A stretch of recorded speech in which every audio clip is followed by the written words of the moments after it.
Sécheresse en Iran, Téhéran montre du doigt le responsable alors que l'Iran est confronté depuis plusieurs années au problème de la sécheresse. Un responsable de la défense civile de ce pays considère que c'est Israël et un autre pays de la région qui se cachent derrière les changements climatiques que connaît le pays.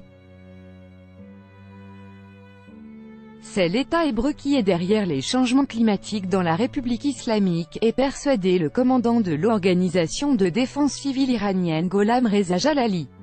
Il dit fonder ses propos sur les conclusions tirées par plusieurs centres scientifiques iraniens qui constatent qu'une ingérence étrangère est à l'origine du changement du climat dans le pays. Des groupes unifiés d'Israël et d'un autre État voisin privent d'humidité les nuages en route vers l'Iran, a-t-il déclaré, cité par l'agence Tasnim, et de préciser que des chercheurs ont procédé à une expérience dans le cadre de laquelle ils ont étudié le climat sur une bande de territoire allant de l'Afghanistan à la mer Méditerranée et ont conclu que dans